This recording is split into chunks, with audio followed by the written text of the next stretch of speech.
Hi, this is Chris Young, and welcome to Good News on Tap for the fourth Sunday of Easter. In the second reading today, we have John's vision of what heaven is like. There are a multitude of people dressed in white robes, and they come before Jesus the Lamb, and they're singing his praises. When John inquires who they are, the elder replies to him, "These are the ones who have suffered a time of great distress. They've washed their robes and made them white in the blood of the Lamb." What do you say? White in the blood of the Lamb? It kind of reminds me of the time when I was about 5 years old. I had a book of riddles for kids. One of the riddles was, if you take a white hat and throw it in the Red Sea, what will it become? Of course, every 5-year-old kid would say, it becomes red. The answer is, of course, it becomes wet. Now, I don't know a whole lot about laundry, but I'm sure that if you had a robe and washed it in blood, there's no way it comes out white. Blood isn't like the Red Sea. This was a riddle that went way beyond me, no matter what age I was. I didn't understand it at all. So then one day I was browsing around TV channels, and on PBS there was a show called The Frugal Gourmet, starring Jeff Smith. He was cooking a roast lamb and using wine, and of course wine is very much symbolic of blood. He was explaining that symbolism and other symbolism because not only is Mr. Smith a renowned gourmet chef, but he also happens to be an ordained minister. He told a story that finally explains how you can be washed in the blood of the Lamb and come out pure and white. Now, this was many years ago. I didn't have a DVR in those days, and I couldn't just roll it back and watch it again. At the end of the show, he advertised a book, The Frugal Gourmet Cooks with Wine.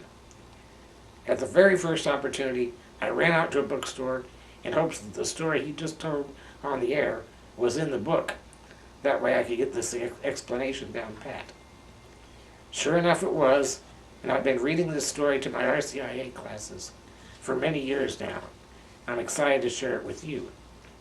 So, with full credit to Mr. Jeff Smith, Frugal Gourmet and ordained minister, here is an excerpt from his book, The Frugal Gourmet Cooks with Wine.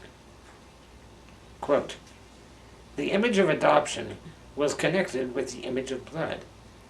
See this, in the old shepherding communities, all would have understood this image, because all knew the problem of the shepherd. He would check his flock in the morning and find a new lamb, but the mother had died during the night. In another portion of his flock, he would find a mother sitting silently beside her stillborn child lamb during the night. The mother would die of a broken heart, and the orphan would die from a lack of sustenance. Our logic would tell you to put the orphan under the care of the childless mother. But the two would know that they were foreign to each other and would not accept each other. The moment of wisdom came when this old shepherd, this old Jewish philosopher and theologian, would see in this event the nature of our relationship with God. We are so separated from God," he said, "that God is dying of a broken heart, and we are dying from a lack of sustenance. And it seems that nothing can be done. We're foreigners to one another. But one thing can be done, and it's still being done by shepherds. If you slit the throat and drain the blood of the dead baby lamb, and wash the orphan in the blood of the lamb, then the living mother smells her own and moves around so that the orphan can feed, can come home to the table.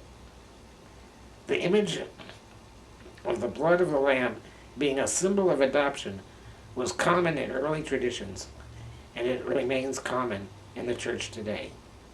End quote. So now it makes perfect sense to me. We've been washed in the blood of the Lamb. We've become acceptable to be adopted sons and daughters of God, adopted children of God. It's a bridge of that unbridgeable gap between God and his people that was created when sin entered the world.